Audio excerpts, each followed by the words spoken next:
사람이 살아가는 데 있어서 가장 시급한 것이 어떤 것일까?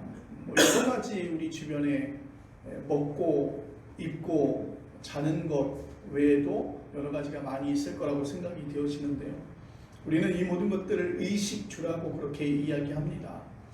근데 생명하고 직결되는 것이 어떤 것인가를 가만히 살펴보면 먹는 것 매우 중요한 것인데요. 오늘 주제가 이 먹는 것에 있습니다. 우리가 먹는 문제가 해결이 되어지지 않으면 많은 어려움들을 경험하기 때문에 먹는 것에 관련하여 계속해서 이렇게 집중하고 사람의 심령 또한 또 그 먹는 것에 대해서 굉장히 갈등 현상들도 많이 나타난다고 생각이 되어집니다. 아마도 오늘 여러분에게 들려지는 성경 본문 말씀 마태복음 14장 전반적인 말씀 13절서부터 21절 말씀까지 여러분들이 살펴보시면 아시겠지만 여러분들이 예수 믿는 사람들 기독교인들 뿐만이 아니라 비크리스찬들도 이 말씀에 대해서는 많이 알고 있는 말씀이라고 생각이 되어집니다. 이 말씀의 가장 큰 특징은 이 오병이어의 기적이라고 그렇게 이야기하고 오병이어의 말씀이라고 그렇게 이야기하는데 이 모든 말씀이 공간복음 사복음서에 다 기록되어져 있는 것을 우리가 볼 수 있습니다. 초기 기독교에 잘 알려진 이야기라고 하는 뜻이죠. 굉장히 잘 설명되어지고 또 많은 사람들에게 알려진 소문이 많이 난 그런 말씀이라고 하는 것이죠. 이 말씀을 우리가 살펴보면 빵 5덩어리와 생선 2마리로 여자와 아이의 숫자를 제외하고 성령 남자만 계산해서 5,000명을 배불리 먹였다. 그리고 12강주리가 남았다고 하는 말씀이 오늘 말씀 속에 기록되어져 있는 그 팩트죠. 이런 흥미진진한 이야기가 그들에게 먹을 것을 주었다라고 하는 것, 먹을 것을 해결해 주었다라고 하는 것은 초기 기독교인들에게 얼마나 이것이 좋은 이야기였는지 그리고 흥미진진한 이야기였는지 아마도 눈에 선합니다. 그리고 거의 비슷한 이야기가 15장에 반복해서 나오고 있는데요. 전반적인 구조는 동일한데 세부사항에서 약간의 차이가 있습니다. 빵이 7덩이이고 생선이 2마리가 있습니다. 그리고 남은 것이 7광주리이고 배불리 먹은 사람이 여자와 아이들을 빼고 4,000명이었다고 그렇게 말하고 있습니다. 자, 이제 이 사실에 대한 내용들을 담고 성경 속에서 우리에게 주시고자 하는 그 메시지가 어떤 것인지 우리가 2000년 전 현장 그 모습 속에서 그 당시에 어떤 일이 벌어지고 성경은 왜 이런 말씀을 이렇게 기록하고 있는지 우리가 조금 깊이 살펴볼 필요가 있습니다. 자, 직전에 마태복음 14장 13절은 이렇게 시작하고 있습니다. 예수께서 들으시고 라고 시작하고 있습니다. 예수께서 들으시고, 예수님께서 무엇을 들으셨을까요? 예수님께서 들으신 소식은 아주 참담한 소식이었습니다. 왜냐하면 예수님께 침례를 베풀었고 예수님이 많은 영향을 받았던 침례 요한이 헤롯에 의해서 참수형을 당했다라고 하는 소식을 들었어요. 그래서 마태복음 14장 13절은 그렇게 시작합니다. 예수께서 들으시고. 여러분들도 알다시피 침례 요한은 요단강가에서 예수님에게 침례를 베푼 사람입니다. 그리고 예수님은 그에게서 많은 영향을 받았어요. 예수님께서 선포한 하나님 나라도 사실 살펴보면 침례 요한이 먼저 선포한 말씀이었습니다. 예수님은 침례 요한을 뭐라고 평가하냐면 성경에서 보니까 여자가 낳은 자 중에서 가장 큰 인물이라고 침례 요한을 그렇게 표현했습니다. 오늘 이 두 사람은 서로에게 굉장히 많은 좋은 에너지를 주고 있었을 것이라고 생각이 되어집니다. 그런데 그렇게 믿었던 그리고 그에게 영향을 주었던 그 침례 요한이 헤롯에 의해서 참수형을 당했다라고 하는 소식을 예수님이 들었다는 것이죠. 매우 충격적인 사건이라고 보여집니다. 예수님은 배를 타고 갈릴리 호수로 건너 한적한 빈들에 가셨다고 말씀하고 있습니다. 그리고 그 예수님이 그 빈들에 가셨다는 소식을 듣고 많은 사람들이 그곳에 몰렸어요. 저는 성경 말씀을 보면서 왜 예수님을 따라서 그 빈들에 모였을까? 그런 고민을 했어요. 예수님의 말씀을 듣고자 정말 열망하고 갈망하는 사람들이 그 빈들에 예수님을 찾아서 갔던 것이라고 저는 생각되어지지 않습니다. 아마도 예수님의 행적들을 보니까 예수님께서 병든 자를 낫게 하시고 걷지 못하는 자를 걷게 하시고 또 불치병으로 시달리는 많은 사람들에게 그 병에서 자유함을 선포하셨기에 예수님을 만나서 불쌍히 여김을 받기 위해서 그들은 예수님을 그 빈들을 향해서 갔었다라고 생각이 되어집니다. 물론 예수님의 말씀을 사모하고 그 자리에 갔던 사람들도 아마도 많이 있었을 것이라 생각이 되어집니다. 그런데 그보다 더 절박한 것이 아마도 가지고 있는 병을 예수님을 통해서 낫고자 하는 열망이었어요. 왜냐하면 헤롯에게 침례 요한이 참수형을 당해서 죽었다고 한다면 그만큼 굉장히 그 시대, 그때의 그 부분에 대해서 매우 심각한 상황이었다는 것을 알 수 있습니다. 그럼에도 불구하고 예수님을 따라서 그 빈들을 향해서 갔다라고 하는 사실을 오늘 성경에서는 우리들이 이런 상황적, 정황적인 어떤 모습들을 보고 있습니다. 오늘 이렇게 예수님께서는 복음을 전하시고 그들의 병자들을 만나서 그들을 기도하시고 치유하시고 그러던 가운데 날이 저물었습니다. 집으로 돌아갈 시간이기도 하고 저녁밥을 준비할 시간이기도 하는데 상황이 여의치 않았어요. 오늘 성경은 예수님이 배를 타고 갈릴리로 가시고 빈들에 계셨다라고 말씀을 하고 있잖아요. 15절 말씀은 그 상황을 이렇게 표현합니다. 저녁이 되매 제자들이 나와 이르되 이곳은 빈들이요 때도 이미 저물었으니 무리를 보내서 마을에 들어가 먹을 것을 사 먹게 하소서. 이제 이번 집회는 요 시간에 패하여 그들로 하여금 마을을 찾아가서 그들이 각기 자신들이 그 먹을 것을 해결할 수 있도록 하자고 하는 것이 제자들의 생각이었습니다. 매우 탁월하고 매우 합리적인 생각이었다는 사실을 볼 수 있습니다. 예수님과 함께 했으니 매우 좋은 시간일 수도 있겠죠. 사랑하고 존경하는 사람과 그 곁에 있으니 매우 즐겁고 행복한 시간일 수 있겠죠. 그리고 존경하는 사람이 강연하는 소리를 듣고 강연하는 내용을 듣고 감동도 받았을 것입니다. 그리고 병자들이 고침을 받는 것을 보고 정말 흥분이 되고 감동이 되었을 거예요. 그런데 그 감동과 그 기쁨은 사실 우리가 살아보면 오래가지 않아요. 조금 시간이 지나면 그것이 좀 약해지기 시작하죠. 그런데 더욱이 저녁 시간이 되었고 그들이 배가 고프게 되면 그 받은 은혜가 어떻게 잘 지켜질까요? 뭐 어떤 사람은 그렇게 생각할 거예요. 예수님의 말씀이 좋으니까 병자들을 고치는 모습을 보니까 한 끼 정도는 굶어도 괜찮다고 생각하는 사람도 있을 거예요. 뭐 오늘 하루 다이어트 하지. 내가 좋은 말씀, 내가 평생을 굶는 것도 아닌데 예수님의 말씀을 듣고자 하는 그 말씀 속에 은혜가 되어져서. 그런데 여러분 그 안에 모여있는 모든 사람들이 다 그런 생각을 가질 수는 없는 것이죠. 뭐 금식 운운했다가 지금까지 받은 은혜가 폭동으로 바뀔 수도 있지 않을까. 그래서 가까운 마을에 가서 먹을 것을 구해오는 것도 하나의 방법일 수도 있을 것입니다.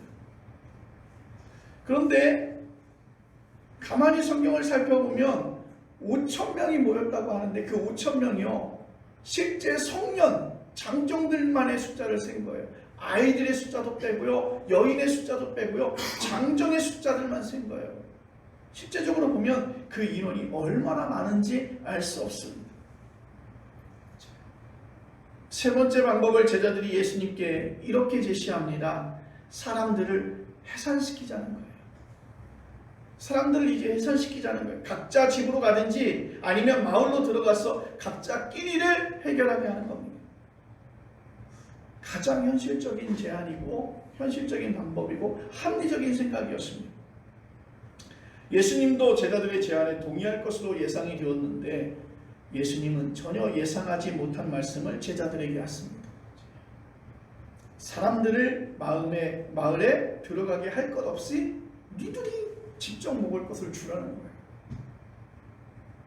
물론 예수님의 제자들이 예수님과 함께 동행하면서 약간의 곡식들, 음식들을 갖다가 준비는 하고 있었을 것이라고 생각이 되어집니다. 그런데 거기에 비축하고 있는 그 음식의 양이 거기에 모인 모든 사람들을 먹일 수는 없습니다. 제자들은 아마 예수님께서 말씀하시니 마지못해서 예수님을 바라보고는 있지만 속으로는 헛웃음을 짓고 있지 않았을까요? 지금 이 시간에 그런 정도의 많은 먹을거리를 구입한다는 것도 매우 어려운 일이에요. 병행구인 마가복음 6장 37절에 제자들이 절박한 심정을 이렇게 강조하고 있습니다. 우리가 가서 200데나리온의 떡을 사다 먹이리까 예수님에게 말씀하는데 이 성경을 갖다 가만히 보니까 감정이 제가 잠깐 실리더라고요. 아니 예수님, 우리가 200데나리온을 가지고 마을에 가서 떡을 사다 그들을 먹이리까?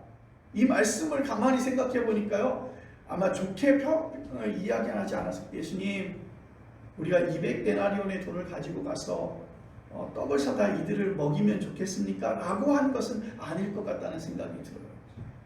여러분, 또 그 가까운 마을에 가서 200데나리온의 음식을 살 수 있다라고 하는 것도 사실은 거의 불가능했습니다. 현실적으로 요즘의 가치로 이렇게 바꿔보니까 200데나리온이 약 2천만 원 정도에 해당합니다. 예수님이 사업을 하는 것도 아니고 예수님의 제자들이 어떠한 기업에서 부가가치를 올린 것도 아니고 병자를 고쳐주고 돈을 받은 것도 아니고 사실은 말이 안 되는 이야기죠. 그러니까 예수님 앞에 얘기했던 것이 말도 안 되는 얘기 하지 마십시오. 이게 가능한 이야기입니까? 라고 예수님에게 항변한 것 정도로 저는 생각이 되어집니다. 그런 돈이 제자들에게 있지도 않을 뿐더러 지금 이 시간에 그런 정도의 많은 양의 먹을거리를 구입하는 것은 그 자체가 매우 불가능하다는 것이죠. 그래서 제자들은 말합니다. 마가복음 6장입니다. 우리에게 있는 것은 빵 5덩어리와 생선 2마리뿐입니다. 상황을 해결할 수 없다는 것을 간접으로 보여주는 발언이에요. 제가 이 말씀 드리니까 우리 조선의 명장 이수신 장군이 선조에게 아직도 신에게는 12척의 배가 있습니다라고 이야기했던 것처럼 아마도 그렇게 들려집니다. 우리에게 있는 것은 빵 5덩어리와 생선 2마리뿐입니다. 이때 예수님은 제자들에게 그것을 가져오라고 했습니다. 거기에 모인 사람들은 풀밭에 앉게 했죠. 그리고 빵 5개와 생선 2마리를 손에 들고 성경에 보니까 축사한 뒤에 제자들로 하여금 그걸 사람들에게 나눠주게 했어요. 제자들은 그 말씀을 따랐습니다. 그러자 거기 모인 사람들이 배불리 먹었고 남은 게 12바구니에 찼습니다. 거기 모인 사람은 여자들과 아이들을 빼고도 5,000명이나 되었다고 하니 계산해서 보면 약 1만 명 정도의 사람이 모인 것 같습니다. 자, 이 말씀을 여러분들 어떻게 이해하십니까? 그 오병이어의 기적이 오늘도 임하게 하옵소서. 그 오병이어의 기적이 내게도 임하게 하옵소서. 여러분 그렇게 생각하십니까?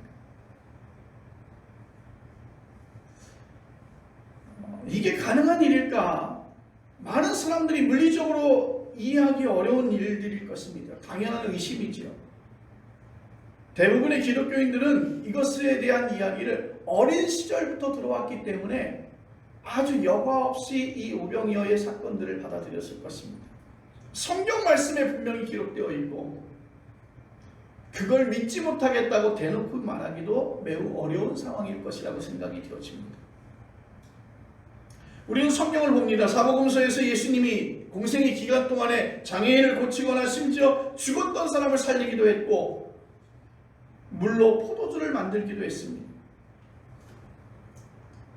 이 말씀의 사건들을 우리가 좀 살펴보면서 매우 납득하기 어려운, 이해하기 어려운, 또한 수용하기 어려운, 믿음으로 그렇게 받아들이기 어려운 내용들이 꽤 많이 자리 잡고 있습니다. 그것은 당연한 것이죠. 우리가 알고 있는 자연과 그 원리와 어긋나는 일이기 때문입니다. 그래서 보통은 그 말씀에 대해서 주시고 있는 그 말씀이 어떤 뜻을 가지고 있는지를 우리가 살펴보고 다른 의미가 있지 않을까라고 판단을 유보합니다. 자, 오늘 이 말씀을 우리가 살펴보면 신앙적 의미만 말씀드릴 수 있다고 하는 것이죠. 그렇지만 많은 설교자들이 오병이어의 기적을 객관적인 사실로 전제한 채 예수님께서 우리의 삶도 그런 기적으로 채워주실 것이라고 그렇게 믿으라고 그렇게 설교하고 있습니다. 저는 그 말씀에 많은 사람들이 동요를 하죠. 그 말씀에 많이 동의할 것입니다. 그리고 동요할 것입니다. 그리고 그 말씀처럼 되기를 원할 것입니다. 내가 비록 가진 것은 지금 아무것도 없지만 예수님께서 말씀하셔서 그것이 배로, 갑절로 20배, 100배 늘어날 수 있는 것이 현실적으로 우리 앞에 닥쳐지기를 간절히 원하겠죠. 그런데 우리가 조금만 짚고 넘어가면 떡 5덩어리와 생선 2마리가 자꾸 늘어나는 것은 일어날 수도 없고 일어나서도 안 되는 것이죠. 왜냐하면 하나님의 창조 원리에도 맞지 않는 것이죠. 하나님의 창조 원리에 따르면 그것은 물리학이 가리키고 있는 것인데 그 떡이 만들어진, 빵이 만들어지는 순서는 여러분 미리 들판에서 수개월 동안 자라서 그것을 수확하고 가루로 만듭니다. 그리고 빵 만드는 사람이 밀가루에 물을 붓고 반죽을 한 다음에 필요에 따라서 효소를 넣고 발효시켜서 구워야 그 빵이 비로소 만들어지는 거죠. 이런 과정에는 상당한 시간이 필요합니다. 그런데 그런 과정 없이 한 덩이의 빵을 반으로 떼어내는 바로 그 순간에 그 빵이 다시 원래 온전한 덩어리로 늘어나는 일은 사실 존재치 않습니다.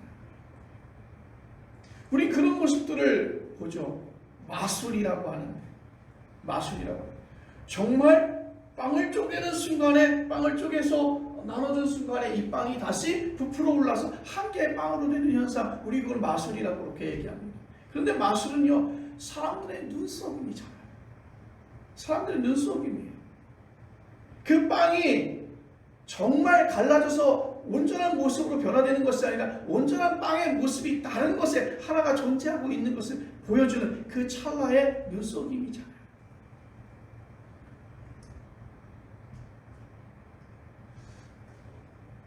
그런 생각도 해보면 하나님은 전지전능하신 분인데 모든 자연의 섭리를 무시하고 정지시키고 하나님 이 일을 해내지 않으셨을까? 하나님께서는 자신이 창조한 세계의 그 물리 원칙을 제한시키신다는 사실을 통해서 우리가 살펴볼 때 그 말씀은 결코 설득력이 없습니다. 하나님을 잘 믿는 사람을 구원해야겠다는 생각으로 강도의 칼을 순식간에 꽃으로 변하게 하지는 않습니다. 그런 건 믿음이 아니라 오히려 그것은 대단한 불신앙이 될 수도 있다는 것이죠. 칼바르트는 교의학 개요에서 이렇게 말했습니다. 그렇기 때문에 혹시 하나님께서 2 곱하기 2는 5와 같은 어떤 것을 만드실 수 있는지와 같은 모든 그런 유치한 질문들은 매우 무의미하다라고 칼바르트는 이야기했습니다. 그러니까 사실은요, 우리가 집중해야 되는 것은 떡 5덩어리와 물고기 2마리가 5,000명을 먹였다라고 하는 그러한 사실, 그렇게 숫자가 불어났다는 사실에 집중하지 말라는 것이죠. 오병이어가 픽션이라거나 좋게 말해서 선의의 거짓말이라고 하는 뜻일까? 그렇게 생각하는 사람도 있을 것입니다. 우리에게 거짓말처럼 보이는 이유는 우리가 당시 사람들이 그러한 내용들의 글을 어떻게 썼는지를 이해하지 못하기 때문이죠. 당신은 이런 방식으로 글을 썼습니다. 이스라엘 사람들이 출애굽했을 당시, 여러분 출애굽의 놀라운 사건이 무엇입니까? 바로 홍해가 갈라지는 사건이에요. 마른 땅처럼 그 홍해 바다를 건너갔다고 했어요.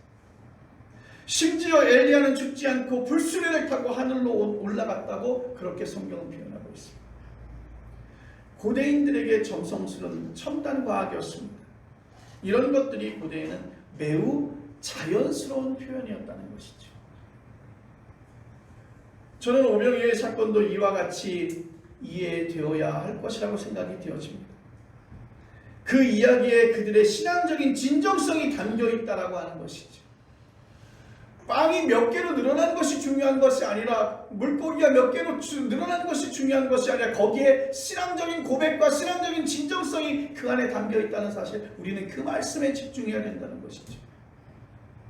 선이라 하더라도 거짓말은 전혀 개입될 수 없었습니다. 그렇다면 오병이어 당시에 실제로 무슨 일이 일어났을까?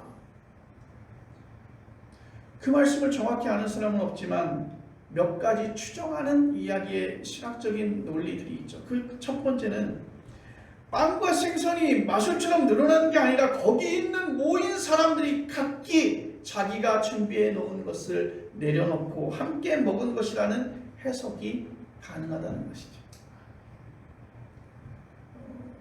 여러분, 그 물고기 다섯 마리와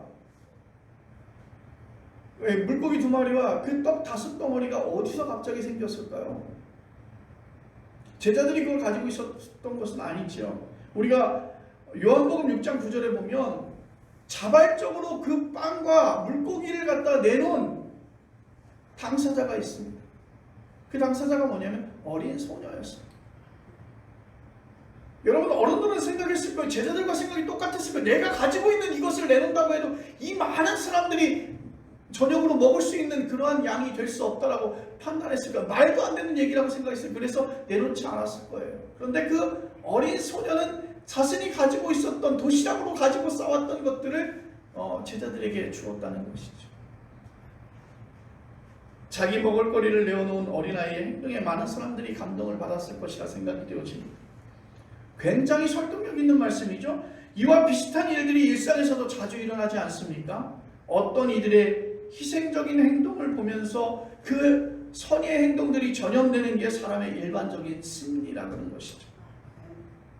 자, 두 번째 해석은 이것입니다. 거기 모인 남자만 해서 5,000명이 되는 사람들이 실제로 배불리 먹었다기보다는 그것을 영적인 배라고, 영적으로 배가 불렀다라고 표현하는 것이다라고 하는 해석 또한 가능합니다.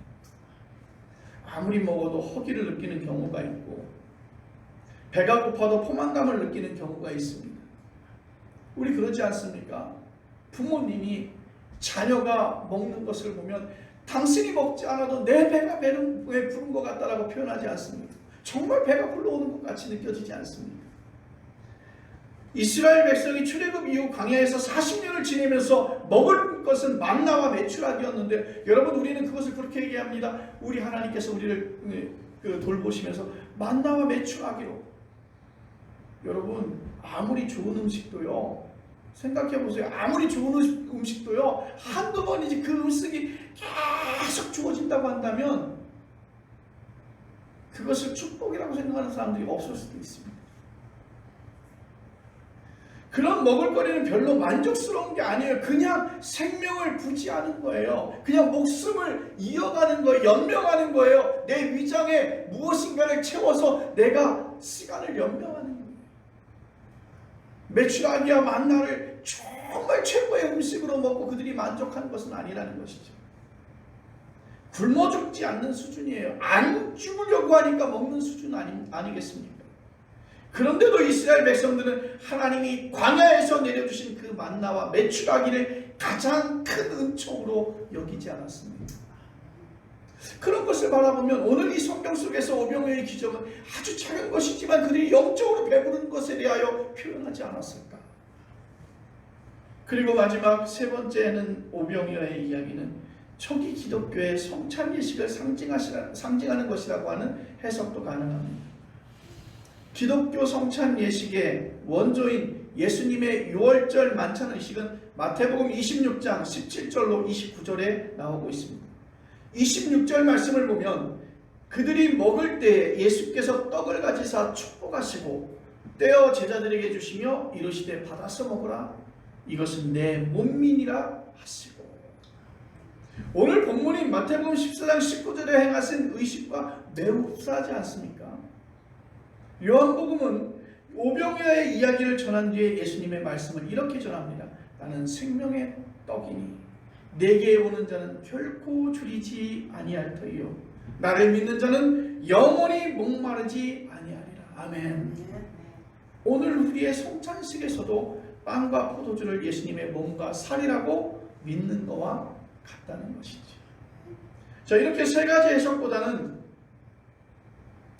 갈릴리 호수 건너편 빈들에 수많은 사람들이 모였을 때 어떤 일이 실제로 일어났는지가 여전히 궁금하다고 여기시는 분들이 있을 것입니다.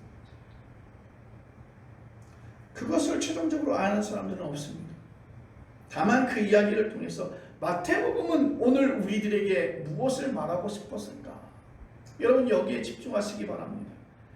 마태복음의 그 관심은 예수님을 통해서 자신들에게 정말 놀라운 일이 벌어졌다는 사실에 있다는 것입니다.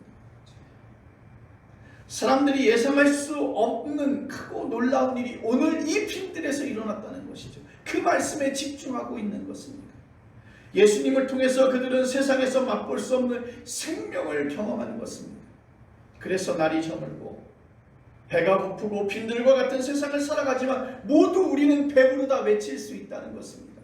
비록 육신적으로 배가 고프지만 우리는 예수님을 통해서 이 빈들과 같은 세상에서 살아갈 때 우리는 그 배고픔보다 영적인 만족감으로 살아갈 수 있다는 것입니다. 그런 감격스러운 경험을 아는 게 중요한 것이죠. 그럴 때 오늘 우리도 여기서 그런 경험을 할 수 있는 줄로 믿습니다.